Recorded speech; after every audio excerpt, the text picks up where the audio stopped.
boy crypto. We can't let anybody else find out who we are. My eyes are up here. I personally would not advise that strategy. Bugs Bunny or Tweety Bird, how to make money in crypto. Oh, you're killing me. Welcome to Bitcoin Crypto, the people's channel, home of the BitSquad, the largest and greatest crypto community in all the interwebs. No channel works harder to keep you in the know about crypto. My name is Ben. We come to you live every single day at 11:30 a.m. Eastern Standard Time. Today is April 8th. It is Friday. It is day 3 of the Bitcoin 2022 conference. Today's actually my last day here. Got my kid's baseball tournament. I'm going to be coaching it tomorrow. So not going to be able to be here for the last day. Sound Money Music Fest, a Bitcoin music festival. Sounds so fun. So anyways, guys, I want to talk to you a little bit about some stuff that happened at the conference. My hot takes on stuff as you're going to usually get, because I am not a zombie asleep, walking around just, sniffing whatever the Bitcoin gods tell me I'm supposed to think is important. So we're going to talk about a lot of contradictions going on here at this Bitcoin conference. You guys know I love Bitcoin. I don't ever want to get that straight. Bitcoin is what got me into crypto. I am more bullish on Ethereum than I am on Bitcoin in the long term for sure. But I love Bitcoin. I own a ton of Bitcoin, respect Bitcoin, the idea behind it, absolutely phenomenal. I just don't think the talking heads in Bitcoin really know what they're talking about for the most part. We're going to talk about somebody that I do believe knows what he's talking about with Michael Saylor. And then we're going to be talking about some other people that just, they just don't seem to get it. I think they're really kind of in their ivory tower looking down at people, at the plebs. And Bitcoin has really become an inclusive club to where if you're a Bitcoin maximalist, you are loved. If you accept whatever your leaders tell you, you are loved. And yet, if you question, if you're critical, if you are a critical thinker, you are rejected by this community.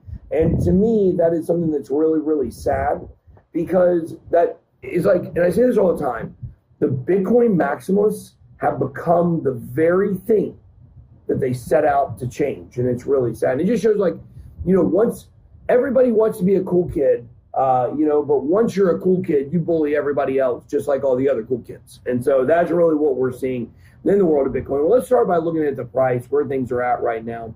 Current price of Bitcoin is coming in at $43,400, Ethereum at $32.60.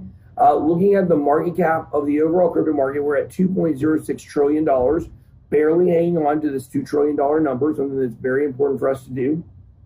Volume significantly lower today, $83.8 billion. Bitcoin dominance dropping, they hate that, 41.1%. And ETH dominance rising significantly today at 19.6%. Take that, Bitcoin maxis. We love Ethereum here on the channel. 28 Paraguays you can send an ETH transaction. All right, looking at the markets right now, looking at some of the prices. Binance Coin coming in at $4.28, Solana coming in at $115, XRP coming in at 77 cents, Cardano at $1.08. Pretty significant drop from the $1.30 that it saw on its high last week. Terra Luna under $100. Avalanche up about 2%. We'll talk about that later. Polkadot coming in just under $20. Looking at the biggest gainers for the last 24 hours, Near Protocol continuing to crush it, up 40% for the week. Zcash 5%, Engine 3.7%. Nothing else really moving that much. So let's get into talking about the conference and what happened yesterday. We got Michael Saylor, who continues to be the smartest person in the room. He is an adult among children in the Bitcoin world for sure. Michael Saylor, Joe Biden effectively greenlit Bitcoin with his recent executive order. So many people have been looking at this regulation and looking at the president, looking at crypto and saying, oh, this is bad, should we sell the regulation? No, this is validation. Finally, someone that understands this. If we were to go back 4 years ago in the world of Bitcoin, to think the president would be putting out an executive order on Bitcoin and on cryptocurrency, that's something that would have been a dream. Like, the president didn't even know what Bitcoin was 4 years ago. And of course, in 2019, Donald Trump made some famous comments about Bitcoin, coming out as a Bitcoin hater. But now we're having, the governments are realizing you cannot ban Bitcoin like, a lot of people thought that you could. It's much harder than that. So yesterday, Michael Saylor and Cathie Wood sat down to talk about crypto. And a lot came out of that. Of course, Michael Saylor, the number one, company that owns Bitcoin, one of the largest Bitcoin whales around. And he understands the long term for Bitcoin. We'll get to that in just a second. Cathie Wood was asked what she thinks about Bitcoin compared to Ethereum. And she basically said they both have their place. And, that's true. I think Michael Saylor understands that as well. But like, I'm comfortable. Listen, I'm comfortable if someone chooses Bitcoin and says, this is what I'm going all in on. Like, I'm going all in on this. Like, Ethereum sounds great. Bitcoin's been around longer. Like, this is my decision. What I'm not comfortable with is people trying to tell other people, like, no, you don't get to make that decision. If you don't choose Bitcoin, you are wrong. Michael Saylor doesn't say any of that. And that's why I love him so much. But as far as Cathie Wood, she said, for Bitcoin, she called it the most profound application of public blockchains, the foundation of self-sovereign digital money. That is a classification that Bitcoin stands head and shoulders above everything else. Unfortunately, for the Bitcoin maximalists, it's just not the only classification out there in the world of crypto. As for Ethereum, she said that it emerged in 2021 as the predominant smart contracting platform. Ethereum killer is everywhere. No. Ethereum is the only Ethereum killer. Ethereum has to basically shoot itself in the foot in order to slip up. The last year, I agree with her, this has really shown, that Ethereum's hold on the smart contract space has only gotten much, much, much more dominant in the last year, because we've had many Ethereum killers rise up. And, what we're actually seeing is, we're not just seeing speculation anymore. We're actually seeing that fundamentally Ethereum is better than everything else when you take in every single arena of a smart contract platform of a layer one. If you talk about speed, you're going to find stuff faster. If you find security, you're going to find something more secure. When you take it all together, users, development, nothing beats Ethereum. And, Cathie Woods sees that. As far as potential for market cap, Cathie Wood says we're still super, super early. There's so much more to be said about this market cap at $950 billion. We're all early. And that's something we talk to you all the time, but you're not going to become a billionaire with Bitcoin if you've only got $1,000. That's why it's good to look at other things like Cardano, XRP, Ethereum, Terra, Avalanche, some other top coins, Sandbox. But here's the thing. Here's what kind of this ended with. This ended with someone asking Michael Saylor if he's going to sell his Bitcoin. He said, never, ever, ever sell your Bitcoin. It's too valuable to sell. Everybody, the crowd goes wild. Oh yeah, never sell your Bitcoin, never sell your Bitcoin. Then we got Jack Mallers, or Mallers. I don't know how you're supposed to pronounce it. And look, I have a problem taking people seriously who can get on a stage and all they want to do is throw the F word out every other word. Like, all they want to do is cuss on stage and act like they're cool, they're young, they're edgy. If you can't control your mouth, I don't trust you with the company. I'm sorry, Gary Vee. I'm sorry, Jack Mallers. Like, if you can't get up there and act professional and understand you've got kids watching you and you've got, people all around the world watching you, and the best you can do is, you can't control your tongue while you talk. I just don't respect you. I'm sorry. I don't respect Gary Vee for that. I don't respect Jack Mallers for that. I don't respect people that have to get up there and act like, oh, I'm so cool. This is how I talk in my real life. This is how I want to talk on stage. Sorry, I just don't respect that, period. So he gets on stage and he, goes through this, F-word tirade about, Visa and the old way things were done and the old payment rails, and about how there's not been innovation in the payment rails the payment network world since 1949. This is all good stuff to listen to. It's all great to pay attention to. And, everybody's expecting this big Apple announcement. Everybody's expecting this big, huge, gigantic announcement that's coming from this. And, here's the announcement. You can now use the Lightning Network with Shopify. Great. It's cool. That's cool. It's good stuff. Is it going to change the world? Is it bigger than El Salvador accepting Bitcoin, which, people are saying there's a much bigger announcement than that? And then he comes with a haymaker, he calls it, the haymaker. Then he says, now we're working with NCR, the biggest point of sale system out there. Works with McDonald's, works with Ted's Montana Grill, works with Walgreens, or your self-checkout. Now you will be able to take your Cash App and your Lightning Network wallet, and you will now be able to spend your Bitcoin at these places. Crowd goes wild. Yeah, we spend our Bitcoin, yeah. Idiots, right? The zombies. They can't process information as it is coming in and keep up with their own arguments. Do you want to sell your Bitcoin or do you want to spend your Bitcoin? There's also an argument here, well, you don't have to actually use your Bitcoin. You can use your Cash App now, and you can stick it to Visa, and you can stick it to MasterCard. You know, the company saves 3%, and you can stick it to them by using 6 extra steps rather than handing them your debit card. Idiotic. It's absolutely idiotic. The big argument for this now today in the aftermath of the disappointment is, oh no, this is the way that you will be able to now offload your Bitcoin. Okay, how many of y'all really care that much about your KYC and offloading your Bitcoin? 95% of you do not care about that at all, okay? The people who care about having an off-ramp to unload their Bitcoin via Lightning Wallet, through Cash App, is going to be, someone who has had a bunch of Bitcoin on the books for years and years and years, and they haven't been able to offload it because they haven't done KYC on the exchange. How many of you is that? If it's you, then you do find this extremely useful. My point here is this. It's a very small percentage of people that care about this. But the zombies in the crowd, yeah, everybody go, we're going to stand up. We're going to cheer for Bitcoin, even though we're idiots. It's asinine. S10, S11, that's what it is. And it really irritates me that there is not allowed in this Bitcoin world the idea that you can be a free thinker and you can be critical. You've got to go along with what the masses say. And it's exactly what ended us up in this point where we need Bitcoin in the first place. And so for me, I really sat there as I was listening to all this, I wasn't disgusted by what Jack Mallers was saying, because in all reality, it's a good thing. It's a good thing being able to spend Bitcoin. Having the option to do that. It's a good thing to fight against Visa and MasterCard. It's a good thing. Is it going to change the world? Is this announcement, all of a sudden going to have a positive impact on the price of Bitcoin? No, these are for your very few percentage of people this stuff matters to. It just does not appeal to the masses being able to go to McDonald's other than as a novelty and buy a Big Mac with Bitcoin. It's a novelty. That's what it is. Michael Saylor is correct. Don't spend your Bitcoin. Why do you want to go spend something that's going to be worth so much more down the road?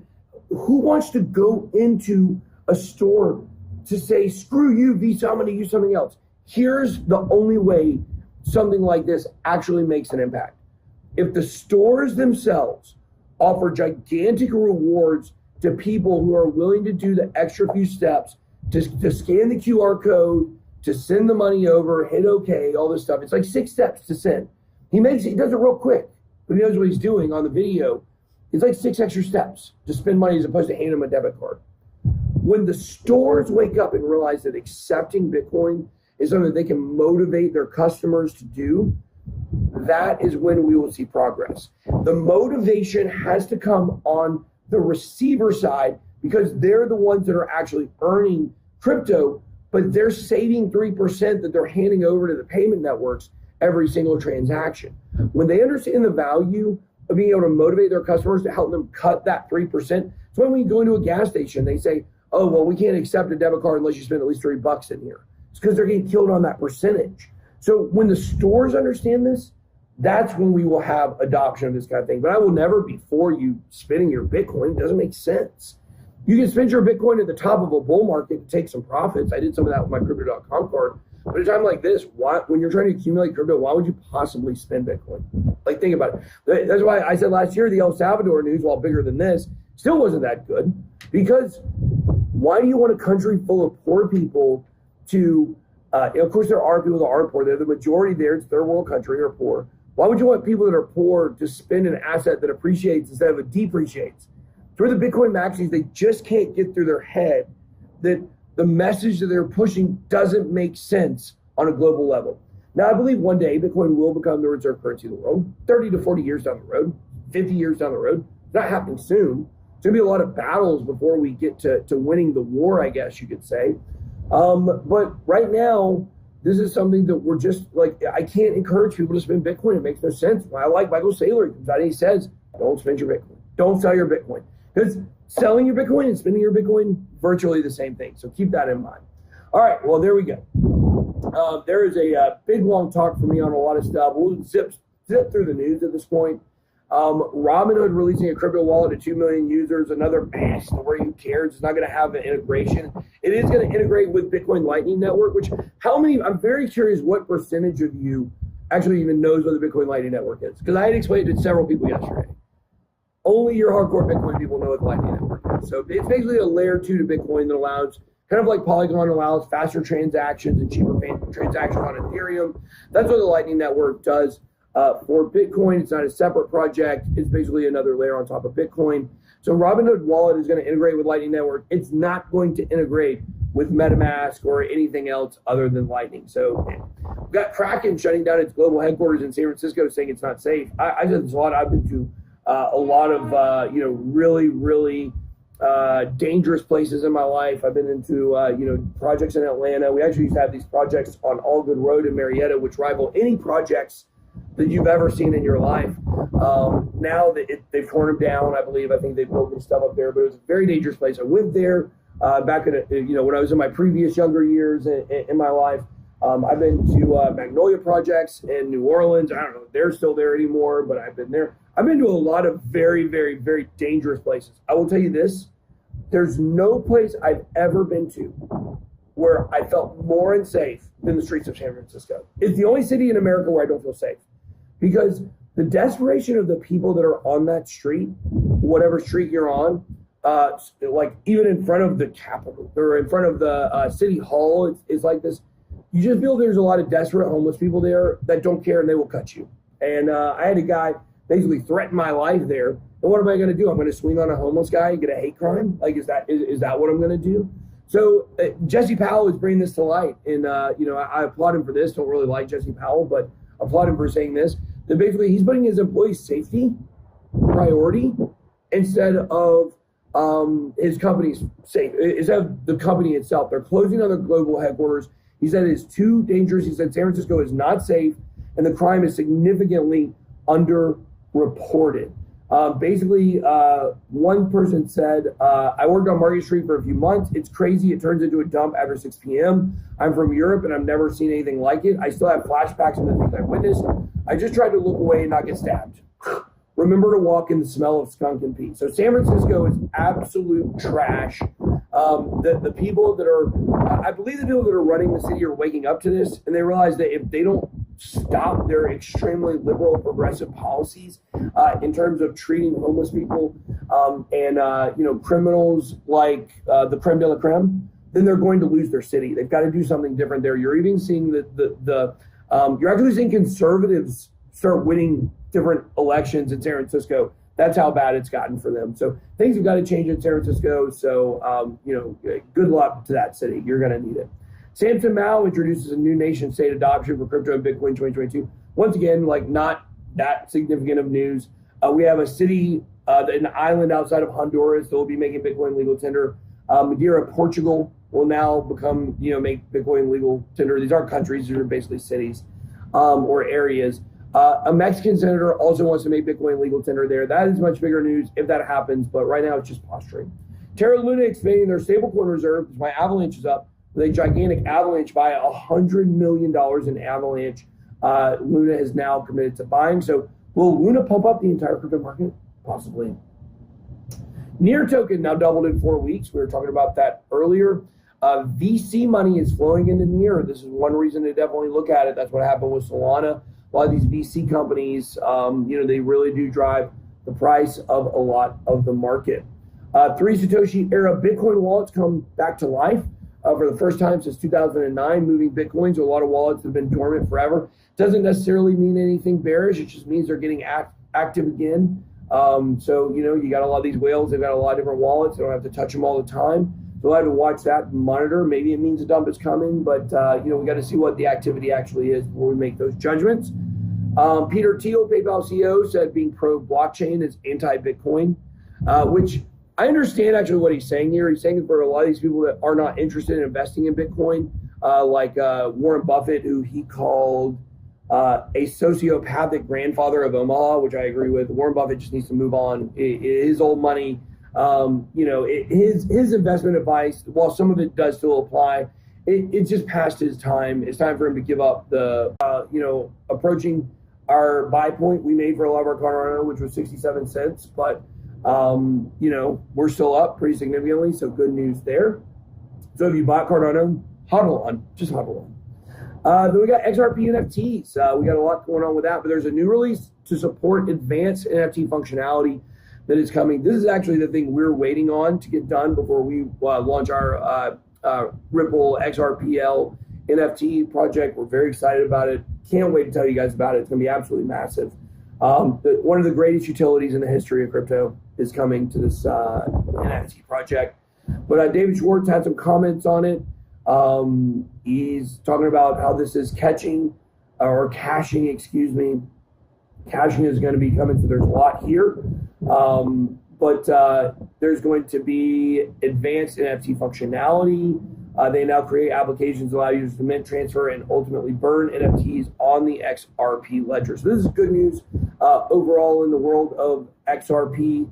We've got Michael Jordan releasing NFTs on XRP as well, or on XRPL. So you got XRP, which is a token. You got the XRP ledger, which is open source. Kind of like a layer one, basically. So you're seeing a lot of functionality come into Ripple. So look, Ripple's going to be able to compete with the best of them. Before it's over, XRP Army, throw the X up, hit the like button. If you are in the XRP community, guys, that's all I got. Be blessed. I got to go to the conference. Way out.